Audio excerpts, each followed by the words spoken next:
மிகு சட்டத்துறை அமைச்சருக்கு ஒரு கூடுதல் நீதிமன்றம் திருப்பெரும்புதூர் தொகுதி கொடுத்த நன்றியை தெரிவித்து, அது உடனே போர்க்கால அடிப்படையில் திறக்கப்படுமா, அது எப்பொழுது திறக்கப்படும், இந்த கல்வி ஆண்டுக்குள் திறக்கப்பட வாய்ப்பு இருக்கிறதா என்பதை தாங்கள் வாயிலாக கேட்டமர்கிறேன்.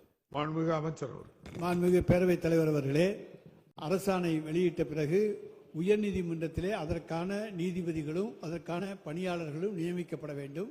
அது நியமிக்கப்பட்டு அதற்கான ஆணை உயர்நீதிமன்றத்தால் வெளியிடப்பட்ட பிறகு உடனடியாக அங்கே ஸ்ரீபெரும்புத்தூரில் அந்த கூடுதல் நீதிமன்றம் திறக்கப்படும். நிச்சயமாக விரைவிலே அதற்கான நடவடிக்கைகளை நாங்கள் நிதித்துறை மூலமாக நிச்சயமாக மேற்கொள்வோம்.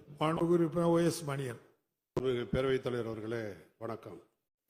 வேதாரண்யத்தில் உரிமையியல் குற்றவியல் நீதிமன்றங்கள் இரண்டுமே ஒரே கட்டிடத்தில் ஒன்றாக இயங்குகிறது. போதிய கட்டிட வசதி தாராளமாக இருக்கிறது. எனவே நீதிமன்ற குற்றவியல் உரிமையியல் நீதிமன்றங்களை தனித்தனியாக அமைத்து தர வேண்டும். பல காலம் 6 மாத காலத்திற்கு மேலாக இன்சார்ஜிலேயே ஓடிட்டு இருக்குது அந்த கோர்ட்டு, மேஜிஸ்ட்ரேட் இல்லை. அதை நடவடிக்கை எடுப்பாங்க. ஒரு கேள்வி கேட்டு பேரவைத் தலைவர் வாயிலாக அறிய விரும்புகிறேன். மாண்புமிகு அமைச்சர். மாண்புமிகு பேரவைத் தலைவர்களுடைய நீதிபதிகளுடைய நியமனம் இன்றைக்கு நம்முடைய உயர்நீதிமன்றத்தின் மூலமாகவும் சர்வீஸ் கமிஷன் மூலமாகவும் மேஜிஸ்ட்ரேட் நீதிபதிகள் நியமிக்கப்படுகிறார்கள். ஆண்டுதோறும் நியமிக்கப்படுகிறார்கள். ஒவ்வொரு ஆண்டும் அதனுடைய காலியிடங்களுடைய எண்ணிக்கை அடிப்படையிலே கால்பார் செய்யப்படுகிற பொழுது கூடுதல் காலியிடங்கள் ஏற்பட்டு விடுகின்றன. அதனாலேயே ஒரு மேஜிஸ்ட்ரேட் 2 கோர்ட்டுகளுக்கு செல்ல வேண்டிய சூழ்நிலைகள் இருக்கின்றன. இருந்தாலும் இந்த அரசு விரைந்து அந்த காலியிடங்களை பூர்த்தி செய்ய நடவடிக்கை எடுக்கும்.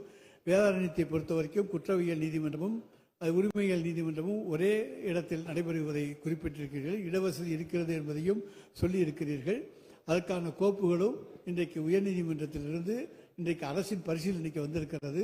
அரசு பரிசீலித்து அது பற்றி விரைவில் நிதித்துறையினுடைய அனுமதி எப்படி தருகிறார்களோ அதை பொறுத்து முடிவெடுக்கும். மாண்புமிகு doctor Ezhilan. To develop scientific temper, humanism and spirit of inquiry and reform, section 51AH, அதாவது அது அடிப்படை கடமை, அரசியலமைப்பு சட்டம்படி அந்த அடிப்படை கடமையை நிறைவேற்றிட நாம் திராவிட மாடல் அரசு மூட நம்பிக்கை ஒழிப்பதற்காக ஒரு தனி சிறப்பு சட்டம் கொண்டு வருமா என்று தாங்கள் வாயிலாக அமைச்சரை கேட்டு அமர்கிறேன். மாண்புமிகு அமைச்சர். மக்களுடைய நம்பிக்கை ஒவ்வொன்றும் ஒவ்வொருவருடைய நம்பிக்கை. ஒருவருடைய மூட நம்பிக்கையாக இருக்கலாம், இன்னொன்று மத நம்பிக்கையாக இருக்கலாம். எனவே அரசியல் சட்டப்படி அவரவர்களுடைய உரிமைகளை பார்த்தான் அவர்கள் பாதுகாக்க முடியுமே தவிர எந்த சட்டத்தின் மூலமாகவும் எதையும் நாம் கொண்டு வந்து ஒன்றை தடுப்பதோ அல்லது ஒன்றை பாதுகாப்பதோ இயலாத ஒரு காரியமாக போய்விடும். எனவே நம்முடைய கொள்கைகளை நாம் பின்பற்றலாம், அதிலே தவறு கிடையாது. அதை மற்றவர்களை கட்டாயப்படுத்த வேண்டும் என்கின்ற முயற்சி என்பது ஏற்றுக்கொள்ளத்தக்கதாக